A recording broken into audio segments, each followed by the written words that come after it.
seu nome. E ele diz assim: eu oro, Pai. E ele repete isso 4 vezes, demonstrando a importância desse assunto no reino de Deus. Eu oro para que eles tenham unidade, para que eles sejam um. Ele repete isso 3 vezes, que eles sejam um, que eles tenham unidade, assim como eu e o Pai somos um. E para quê? Para que o mundo creia. Ou seja, tem um aspecto espiritual relacionado à nossa própria salvação e santificação, tem um aspecto relacional do bom conviver e tem um aspecto inclusive evangelístico, para que o mundo creia. Quando pessoas diferentes, com criações e culturas diferentes, porque cultura não é só a cultura africana, a cultura indígena, não. Às vezes dentro de uma mesma cidade, há famílias que têm culturas diferentes. E aí quando você encontra um grupo que é heterogêneo, mas que caminha para o mesmo destino, que tem uma mesma fé, um só batismo, uma mesma esperança, uma mesma linguagem, as pessoas olham do lado de fora e dizem: meu Deus, isso é diferente. Eles são diferentes. Tem algo diferente no meio deles, que eles conseguem ter uma união pela graça, somente pela graça. Então é preciso ter comunhão com Deus, mas a nossa comunhão com os irmãos demonstra muito se verdadeiramente nós temos comunhão com Deus. Porque João vai dizer: olha, se você diz que ama Deus e fala que aborrece o seu irmão, você é o quê? Não vai se zangar comigo não, se fosse zangar, zanga comigo. É mentiroso. Gente, isso é forte. Se eu digo que eu amo a Deus, mas eu vivo caçando conversa, se eu não aceito meu irmão, se eu não ajudo meu irmão, tem alguma coisa errada. E além disso, a comunhão é um requisito para que o Senhor ordene determinadas bênçãos. Salmo 133. Ó, quão bom e quão suave é que os irmãos vivam em união.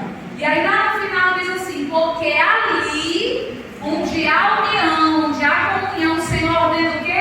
A bênção. Às vezes, tem algumas pessoas que elas estão paradas no mesmo lugar na sua trajetória cristã, na sua vida profissional, na sua vida sentimental, na sua vida emocional, não se percebe amada. E qual é o princípio que resume toda a lei dos profetas? Amar a Deus sobre todas as coisas e amar ao próximo como a si mesmo. Então, quando a pessoa ela não se ama, quando ela não é curada, ela não consegue amar o outro. Ou seja, porque tem muita cobrança. Hoje a minha amiga não disse que a minha roupa está bonita, mas elogiou a outra. Aí você já fica logo ofendida.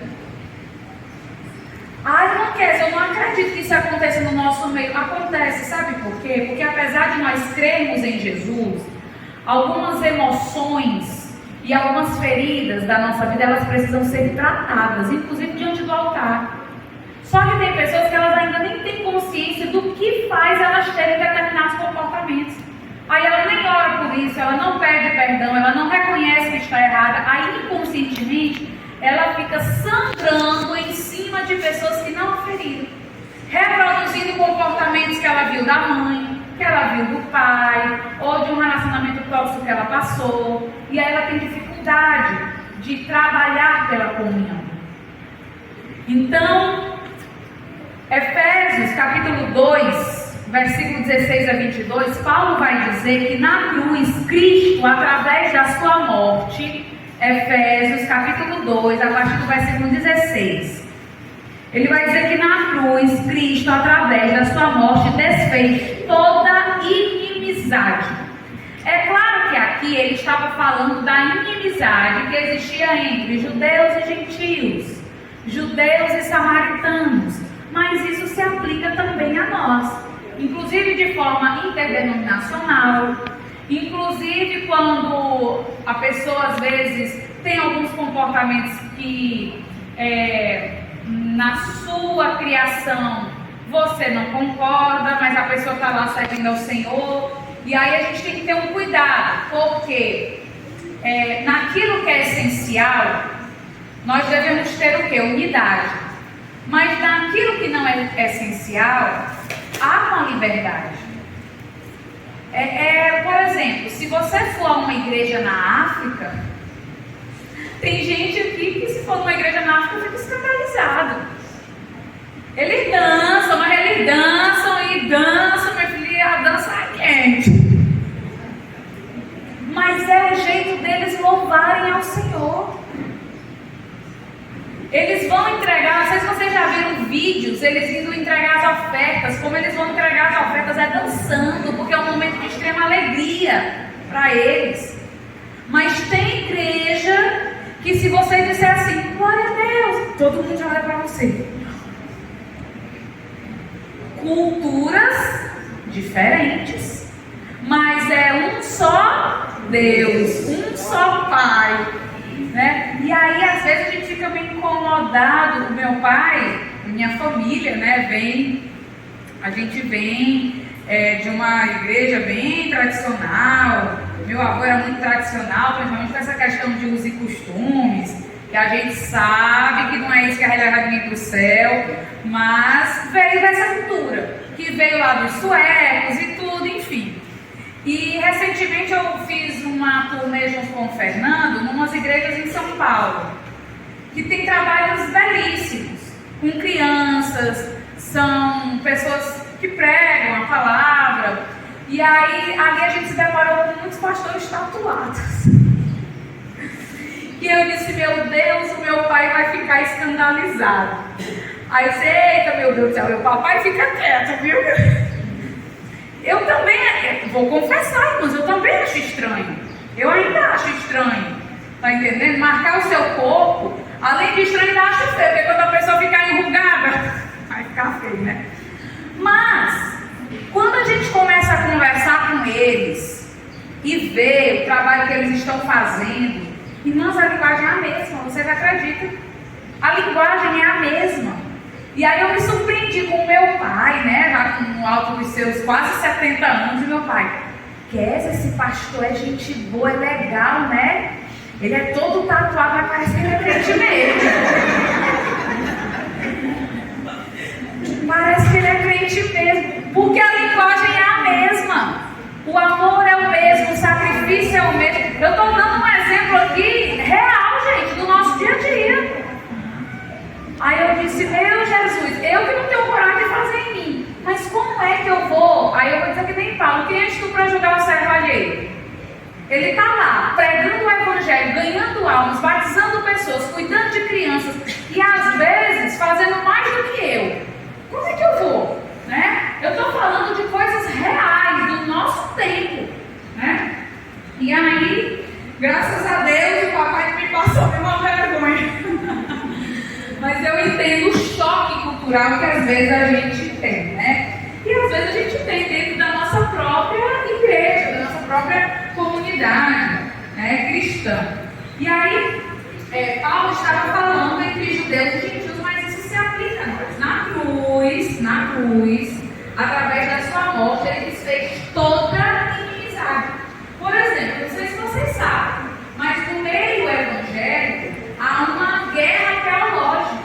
Há grandes guerras teológicas entre o calvinismo e o arminianismo. Meu Deus, agora esse nome é difícil. Arminianismo. Como é, pastor? Arminianismo. É o arminianismo.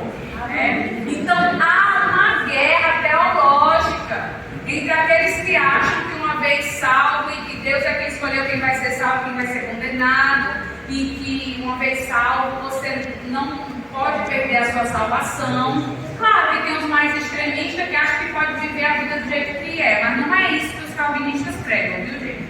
E tem o arminianismo que acha que sim, que você pode aceitar Jesus, mas se você não perseverar, você pode perder a salvação. Mas é uma guerra teológica que se arrasta por séculos. Inclusive a gente tem uma história, qual é a história daqueles dois lá?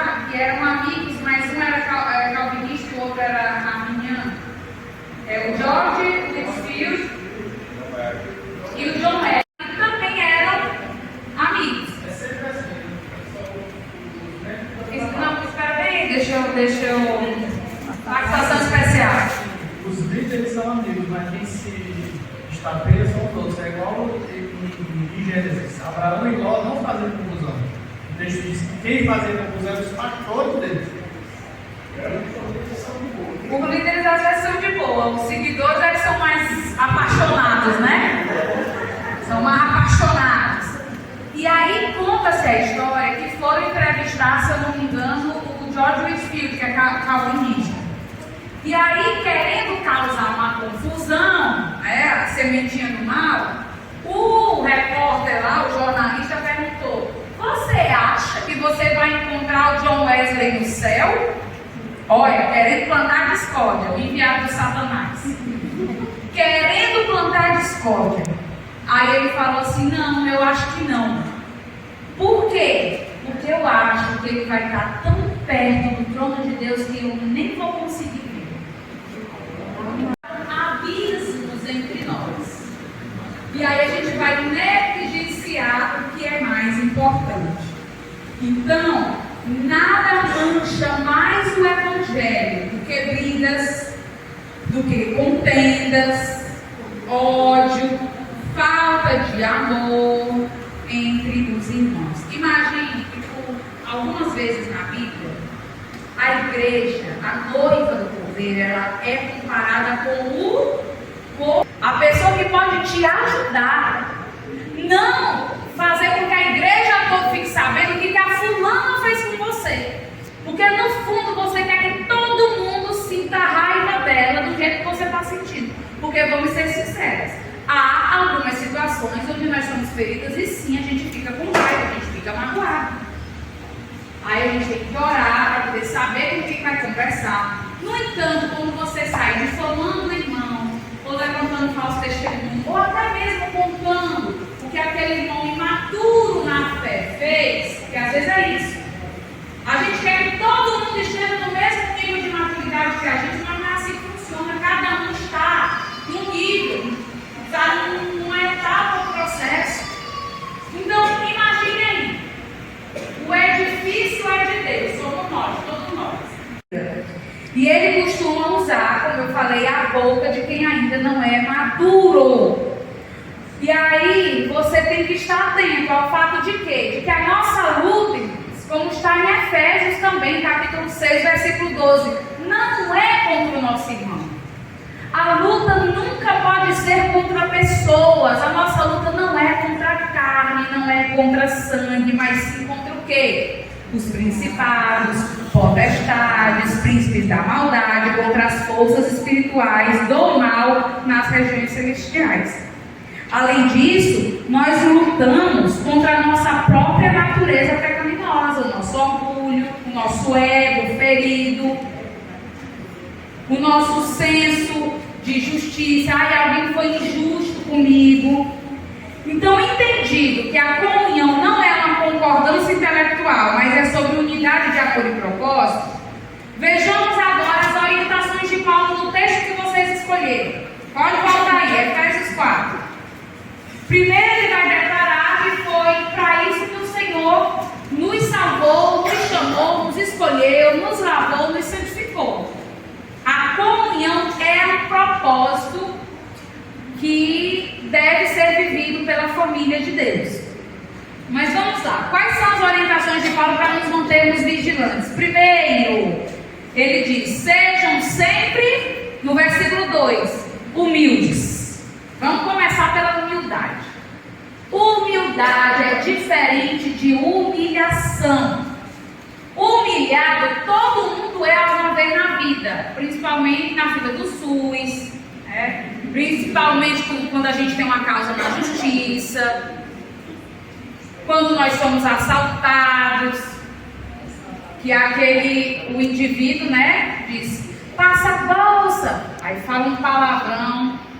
Eu me lembro que quando eu fui assaltada, eu não fiquei tão triste porque ele levou a minha bolsa, mas ele me xingou de tudo quanto é nome, que eu cheguei em casa doente. Porque as palavras afetam a gente. Eu disse: meu Deus, é como se eu fosse a... E ele, um cidadão que está trabalhando, né? A gente passa por humilhações. Mas humildade é diferente de humilhação. Tanto é que o texto bíblico diz: os humilhados serão exaltados. É assim que diz? Não. é quem humilhar a si mesmo. Quem se colocar na posição de servo. Não é que você vai deixar as pessoas fazerem com você gato e sapato, não é isso não, gente. A humildade aqui está mesmo no servir. Você reconhece o seu valor, você ama a si mesmo, mas você também olha para o outro como co-servo, né? Com servo